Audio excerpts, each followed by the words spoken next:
पलटाई का नारा आप सरसरी तौर पर देख रहे हैं।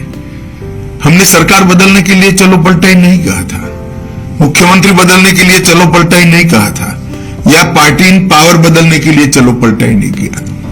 हमने चलो पलटाई का नारा त्रिपुरा की स्थिति बदलने के लिए दिया था और आज हमने स्थिति को बदला है। जैसे आमतौर पर सरकारी कर्मचारियों के लिए वामपंथी दलों से बहुत सारी अपेक्षाएं होती हैं। यहां पर कई सालों से वामपंथी दल सरकार में था, 5वां पे कमीशन इनको तनख्वाह में दिया जाता था। हमने आने के बाद 7वें पे कमीशन को देने का काम किया और बजट भी अच्छे करे है, फिस्कल डेफिसिट बढ़ाए बगैर, तो रेवेन्यू जनरेट हुई। इसके साथ साथ हमने हिंसा को समाप्त करने का वादा किया था और हमने हिंसा को समाप्त किया है।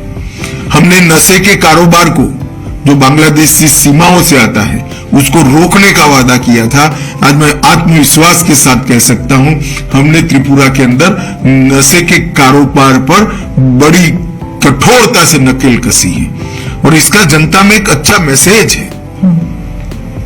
और हम इस बार नारा लेकर आए हैं, त्रिपुरा शांत हो चुका है, त्रिपुरा में अब वायलेंस नहीं है, अब त्रिपुरा को समृद्ध बनाने का समय आया है।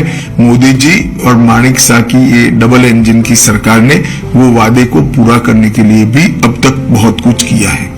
पहले विप्लव देव जी ने किया, अब माणिक शाह जी कर रहे हैं। और मोदी जी का जो केंद्र से गरीब कल्याण का थ्रस्ट है वो गांव तक परकोलेट हुआ है। ब्लॉकेड, बम धमाके, इंसर्जेंसी के लिए जाना जाता था, आज इसकी जगह वहां रोड बन रहे हैं, सभी राज्यों में रेल पहुंचने को आई है, सभी राज्यों में एयरपोर्ट्स दिए गए हैं। जहां एक एयरपोर्ट था वहां त्रिपुरा जैसे राज्य में दूसरा भी हम बना रहे हैं। तो ढेर सारा विकास का काम नॉर्थ ईस्ट को इससे विकास से युक्त बनाने का काम प्रधानमंत्री जी ने कहा है।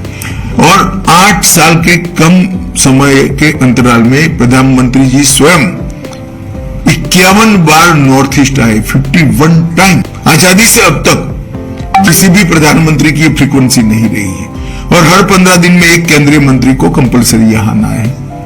इसके साथ साथ कोरोना के समय से जो परंपरा शुरू हुई है फ्री चावल देने की, सबसे ज्यादा फायदा अगर किसी एक क्षेत्र को प्रतिशत आबादी के प्रतिशत में हुआ है तो नॉर्थ ईस्ट के अंदर हुआ है। कि मेरे घर को कंप्लीट करने का काम नरेंद्र मोदी जी ने किया। मीडिया जो हमारे लिए अफवाहें फैलाता था कि हम आएंगे तो आपकी आइडेंटिटी चली जाएगी, आपकी भाषाएं चली जाएगी, उल्टा मोदी जी के आने के बाद लोकल लैंग्वेजेस और स्ट्रेंथी होगी और मजबूत होगी।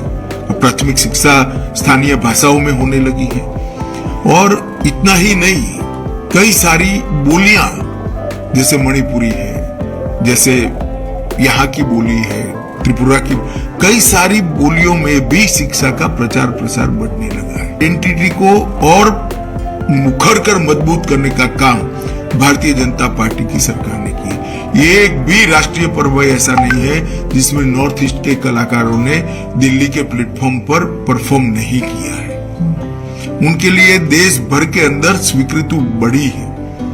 नरेंद्र मोदी जी के लिए कई पत्रकार एनालिसिस करते करते आर्टिकल लिखते हैं तो मैं पढ़ता हूं कि भाई नरेंद्र भाई ने रोड कनेक्टिविटी बढ़ा दी, नरेंद्र भाई ने एयर कनेक्टिविटी बढ़ा दी, नरेंद्र भाई ने रेलवे से उत्तर पूर्व को जोड़ दिया।